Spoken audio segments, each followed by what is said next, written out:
Hey, hey.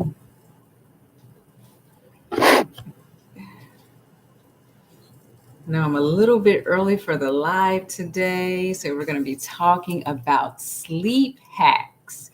Yes, we're going to go into sleep hacks A to Z. And today we're going to start out with the letter A. We'll be going through the whole alphabet of really actionable, great hacks that you can take away to really get that good sleep. In fact, tomorrow we'll be going over B, blue boxers. And these are the glasses that actually block the blue lighting. So we're going to go over some of that tomorrow. So if you're new here today, my name is Dr. Robin Scott. I got my official lab coat on today, and I want to welcome you to my sleep channel. I'm a clinical pharmacist and a sleep health coach, and I primarily specialize in helping women getting amazing, amazing, great sleep. Men actually don't need as much sleep because I get some questions. Well, why don't you help the fellas out? They actually can get by on a lot less sleep, anywhere from like 6 to 7 hours of sleep. Women actually need a little bit more, from about 8 to 10. And that's because we have so many hormonal fluctuations. We wear so many hats. So I'm here to really help us to really get that great, great, wonderful sleep. So once again, we're going to do sleep hacks from A to Z. We're going to start with the letter A today. So one of the first hacks is Ambien. And just a little bit of background about me. I really came upon really looking for natural ways to get great, great sleep. After going to my doctor requesting Ambien, I had a lot going on in my life. I had a death really close to us in the family. I was starting a new job. Just a life was lifing, as they say. So I had to really take the initiative and go out of my way to really find some help. My primary care physician was great. We went over some questions, some information, and prescribed me Ambien. Now, Ambien can be a good short-term solution. I did experience side effects from Ambien, which is why I did not continue to use it. Had dizziness from Ambien. I had daytime tiredness. I would take it maybe like 8 or 9 o'clock at night and wake up at 7 in the morning. I was still feeling like really exhausted and groggy. Ambien also has the potential for dependency, which means that people may find it difficult to sleep without the drug. I found that very concerning. As a pharmacist who studied drugs their whole life, I was very concerned that this may have other drug interactions, that I couldn't sleep without it. So I had to do a lot of deep digging and research to really find out what else was out there for me.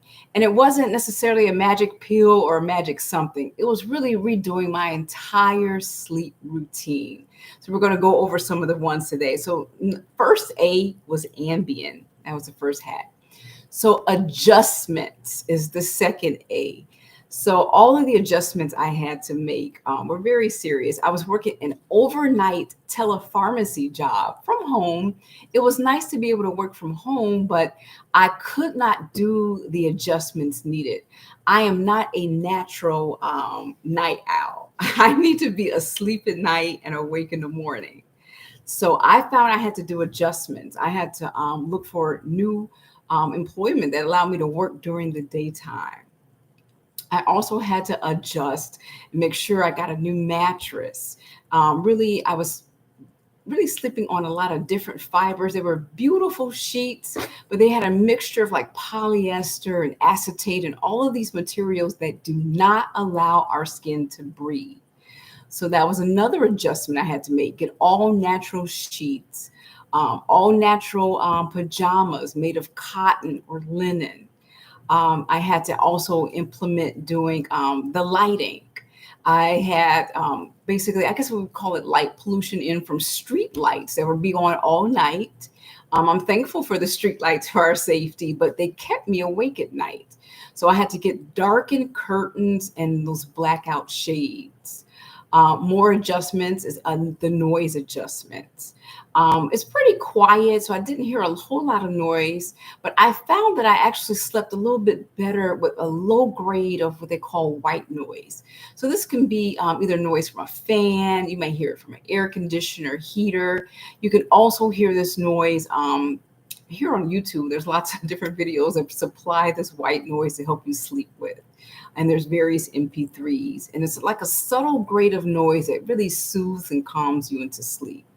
I had to adjust what time I ate. I was used to eating late at night, 7 or 8 o'clock. That is not a good time for a big meal. You want your big meal to stop about 3 hours before you go to bed.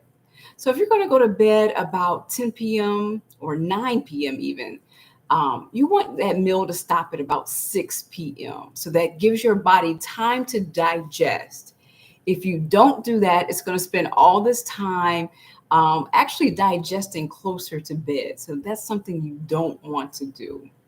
So lots of adjustments. So we covered Ambien adjustments. The next thing we did was Ambien light wind down. So this is something really important.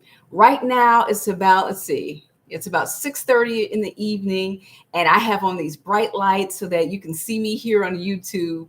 But around when the sun starts setting, we want to start dimming the lights, what they call ambient lighting. So these are not fluorescent bright lights. This is actually going to notify your brain and your circadian rhythm that it's time to get some sleep. So you want dim lighting. So when we think of, people didn't have a lot of sleep problems over 100 years ago. So we're looking at like the early 1900s. They just didn't have these issues. And so I kind of look at, okay, what was going on during that time? Well, we didn't have a lot of electricity. We didn't probably have fluorescent lights at all. So it was candlelit evenings that really helped to soothe people into a great night's sleep. So start at about, 5, 6 o'clock, start turning on your dim lighting, your ambient lighting. So your lamps you're looking at. I don't advise candles. You have little kids. I know we have a family here, so we don't have a lot of candles going on, but you can get those electric candles at various locations that will actually give you that dim lighting that will alert your body and your mind that it's going to be time for rest very, very soon. So we covered Ambien, we covered making lots of adjustments, and then we were looking at our lighting in the evening. Now, our next one is alcohol. I think a lot of us have experienced, I know I've experienced, if I've had a drink or alcohol beverage, this particular drink does make you initially very sleepy. It is a light sedative. But further research has shown that once you go to sleep, it messes up your entire sleep architecture. So when I say sleep architecture, that's just a fancy word for your sleep phases. So you go into multiple phases of sleep. We all know the really, probably the most popular one that everyone knows is the REM, the rapid eye movement, where you're doing a lot of your dreaming and restoration. So you have these major 4 phases of sleep that you're going through, and you're going in and out throughout the night, getting these phases of sleep. And alcohol actually interrupts that. Now, sleep is a natural dehydrating effect. So when we wake up first thing in the morning, we're slightly dehydrated, which is natural, which our first drink, when we get to see, we'll cover coffee, but our first drink really should not be coffee. It should be a hydrating drink such as water, or really a high water fruit drink is also another great idea. So basically, you want to have a cutoff time for alcohol, just like for your big meals, at least 3 hours before. Now, I know a lot of people have a lot of issues going on, a lot of other health issues. It's probably best to decrease alcohol tremendously. As of right now, and the airing of this particular video, there are so many products out that are called mocktails. They're delicious. Some of them are made with kombucha that will kind of give you that kind of same relaxed feeling without the bad side effects of alcohol. So definitely that's something you definitely want to look at and cutting that off as well. One of the other things is aromatherapy. One of my favorite aromatherapy items for using to go to sleep is lavender.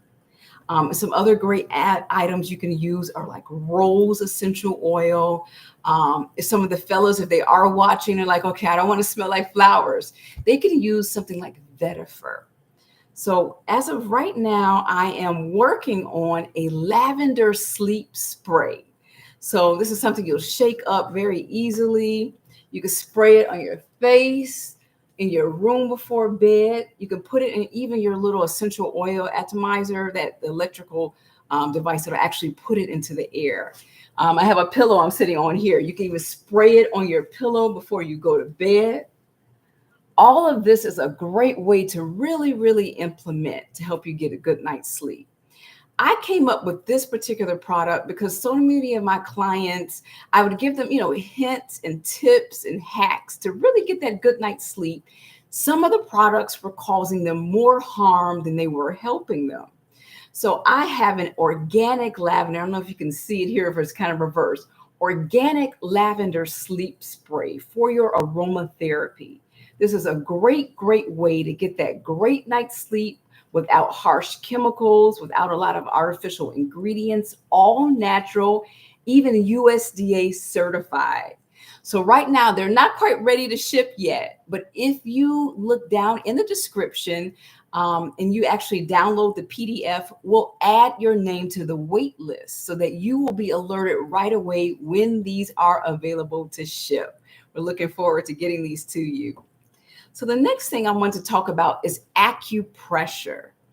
So acupressure, I've had a lot of experience with what they call traditional Chinese medicine, TCM, acupressure, acupuncture, and acupuncture is where they'll use the needles. You'll feel those needles. But what I'm talking about is acupressure. So you can use your finger for acupressure. You can use magnets.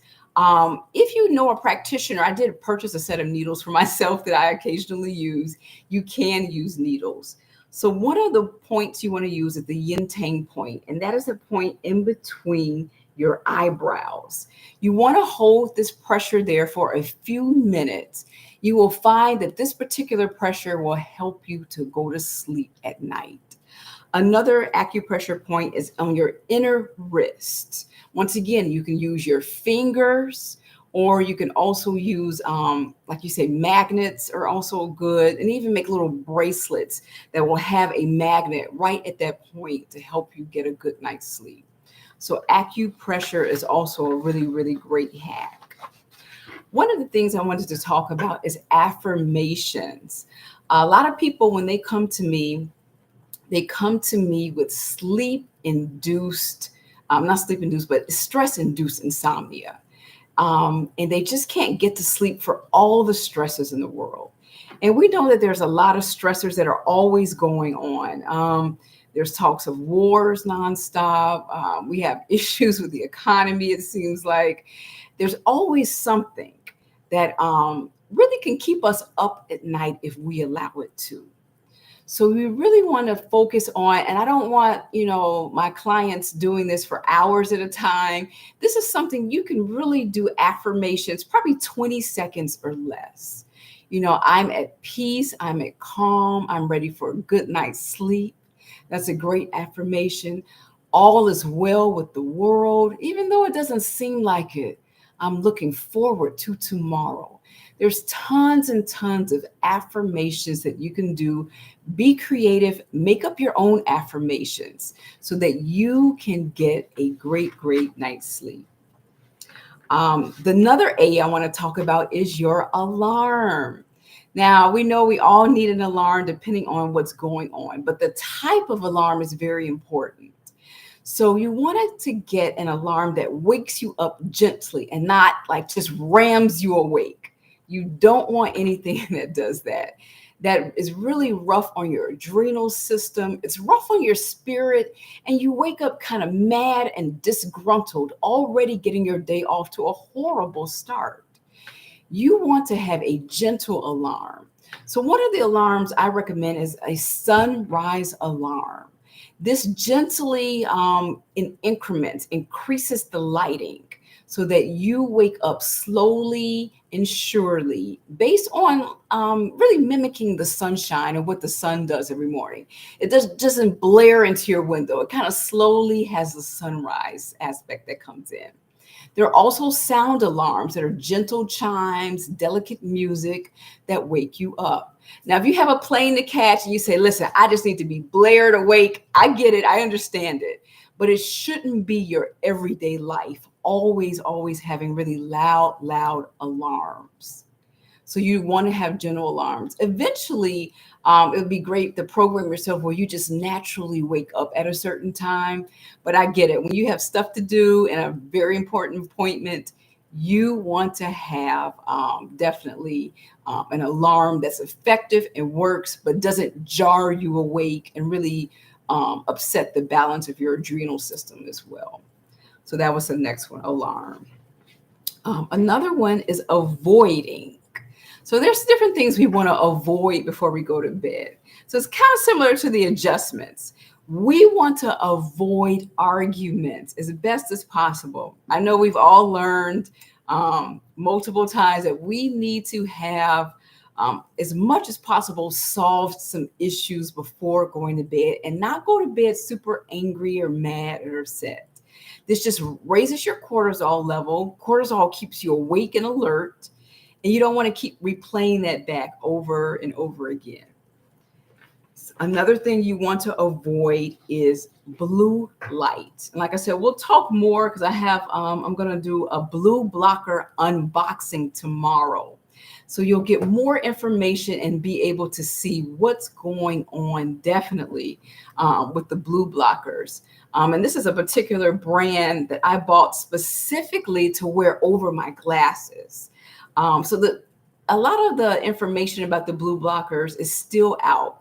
It seems like the best thing is to actually avoid looking at your tablet, your phone, your TV, and your computers at least 1 hour before bed, if not more. What happens is the blue blocking glasses, well, not the blue blocking glasses, but the blue light coming off of your monitor, your phone, they actually inhibit melatonin production. We all know that melatonin is very important. It's one of the major hormones that's needed for us to get a great night's sleep. And our bodies naturally produce the melatonin. So if we are doing, activities that basically inhibit that, then we're not going to be able to get that maximum good night's sleep. We're going to wonder why, we're up and awake. So other things to avoid. You want to avoid a lot of beverages before bed. I know one of the things that's really counterproductive, I'm seeing a lot of sleep teas on the market. And I've had clients who say, the sleep tea did help me go to sleep, but I had to get up and use the bathroom because I drank all the sleep tea. So you definitely want to have a cutoff time for just beverages in general. And saying that, I'm going to take a sip of water. And be sure to let me know if you have any questions. I believe I can see the chat from here pretty good. So if you have any questions, be sure to let me know if I can answer anything for you, definitely. So more avoiding. We talked about avoiding arguments, avoiding the blue light. I know a lot of people just by habit have like computers and papers and stuff all over the bed. Our beds should be reserved for really our sleep and intimate times. And that's it. A lot of us who've had children have had kids who want to kind of crawl into bed with mom and dad, and our beds should not be really their resting place. If we need to get them soothed, but then we need to walk them back to their room and let them know that they're safe and that they're okay, and it's time for them to go to bed in their beds. I know I'm guilty of this, of having papers in the bed if I'm planning or doing some work and getting some things done. We really need to send the message to our brains, get those papers out the bed, the laptops, the computers, and really have those reserved for those couple of things. Let's see, what's the next thing we're looking at? What about A for altitude acclimation? That is a big one. I know a lot of people who follow me live all over the world, Mexico City, different parts in Central America, South America, where they're at very, very high altitudes. So high altitudes can actually affect your sleep and bring about insomnia.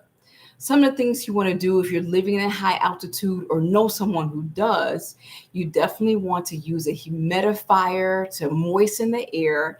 And they may need to actually sleep with a set of pillows under them, not completely upright, but not completely flat either. Somewhat prompted up, maybe those first few nights, or if they ever have issues or run into problems with insomnia while they're living in those particular places.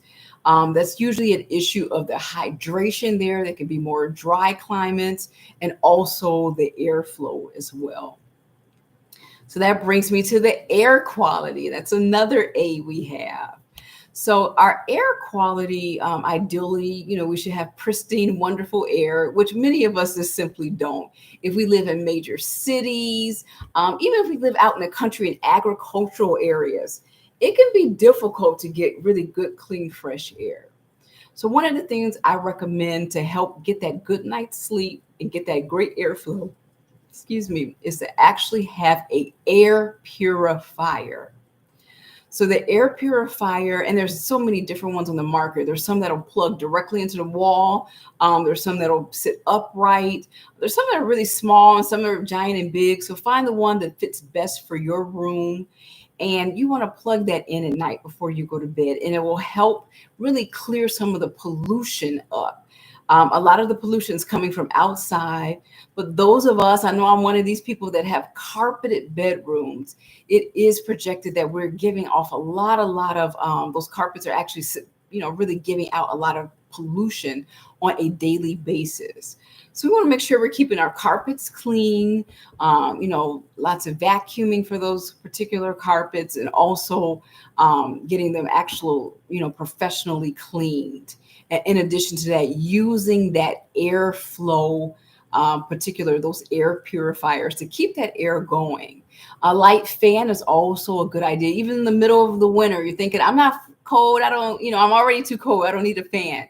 But you will need really just to keep that air circulation and the airflow going.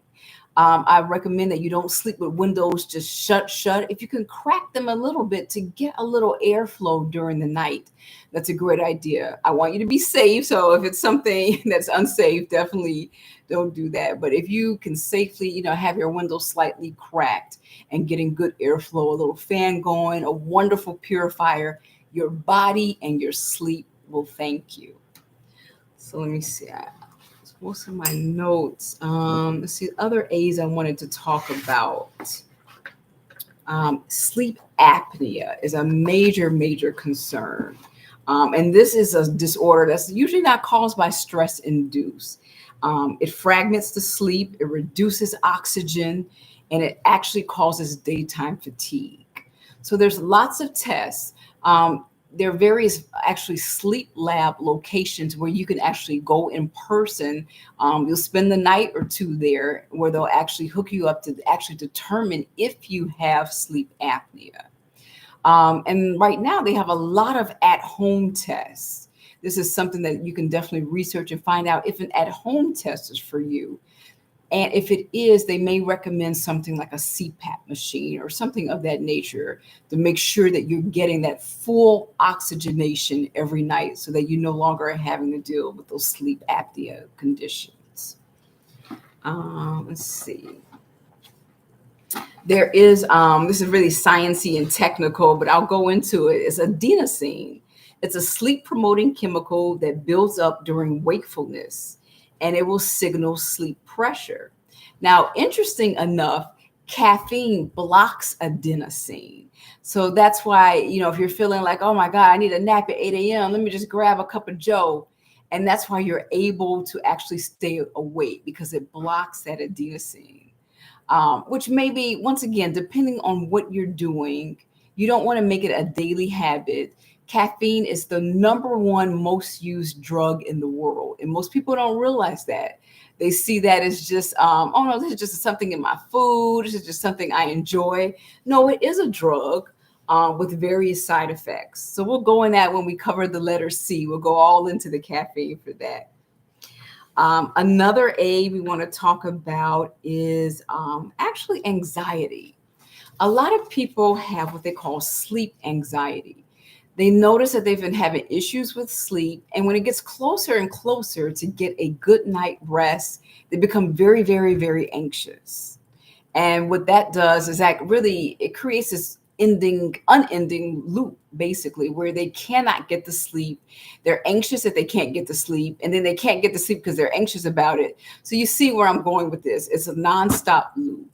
One of the best things to do is to begin a meditation practice and to go into deep meditation before bed, really doing a variety of practices to calm you down. So when we go into the M's, we'll talk about meditation practices. We'll talk about magnesium is a great way. It's a natural mineral that you can add to your diet or your bath. It even comes in a spray form, salt forms, comes in a variety of different forms to really calm down anxiety so that you don't have that anxiousness before going to bed. There's also deep breathing exercises that are really, really a great way to really relax and reduce the anxiety. We'll probably have a deep breathing specialist on here at some point to really go in and do a deep dive and do some exercises with everyone to get some more, really help to release that panic and anxiety that's felt. Let's see, is there anything else? And be sure if I don't see any questions right now, if there's any other questions. So we went over, I'll just do a brief recap of what we did today for A. We went over Ambien and how this is a drug, comes in immediate release, extended release. Side effects can be dizziness, dependency where you can't get off of the drug. And also another side effect can be seen is really, you're really groggy throughout the day. So it takes a while for this drug to be eliminated, anywhere from 11 to 16 hours out of your body, depending on how fast or how quickly you metabolize this. Most people really do not want to be dependent on it. I think it's a good option. I actually had a coworker that traveled a lot. And on the first night of him staying in a hotel, he mentioned to me that he always has difficulty sleeping, but he sleeps great, through the rest of the month. And he would travel about once a month. For him, I thought Ambien may be a good idea. He didn't really have any major side effects the next day, no contraindications. So that was a good idea. But people who become dependent on it day after day, night after night, may want to look at some other options. We talked about making adjustments, and we'll go over that. And my whole video is about, my whole channel really is about all these adjustments, really teaching you how to get that great night's sleep by making these lifestyle adjustments. We looked at ambient light, your wind down, where you're using more of a candle light, whether it's an electric candle light, you're using soft lamps and lighting.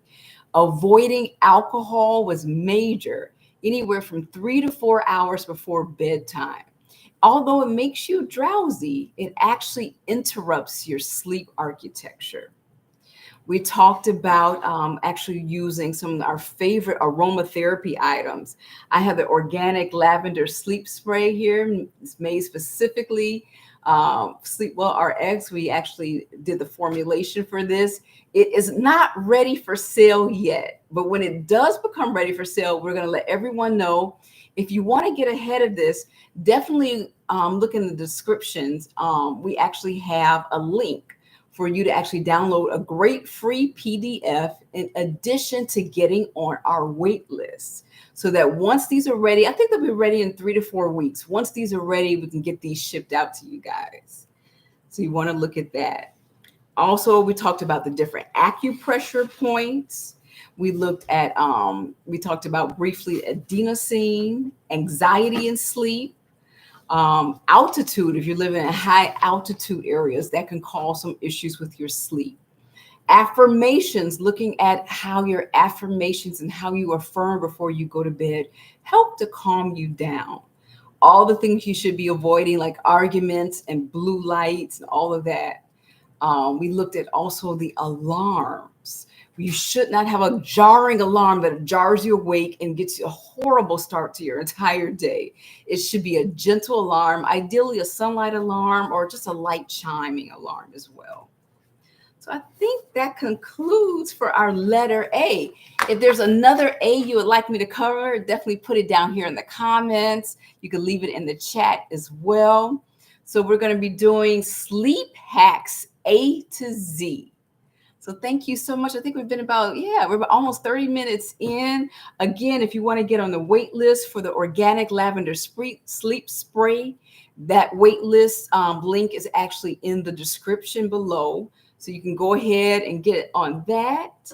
And we're coming up with so many other things. We're working on like a rose version of that too. I love roses. And for the men who eventually are like, okay, we don't want to smell like flowers, we'll work on something for them as well, like vetiver or some really manly, calming scents. So I want to thank you all so much for joining me this evening. I'll be back tomorrow with B. Once again, we're going to talk about the blue blockers. We're going to unbox this. I'm going to try them on. I specifically got the ones that will fit over these glasses so that I can still look at some things, and I'll see how it affects my sleep. We'll see how effective these are. These particular blue blockers claim to block blue lighting at about, I believe they say 99%. So we'll see how good that works. So thank you so much for joining me tonight, and I'll see you next time.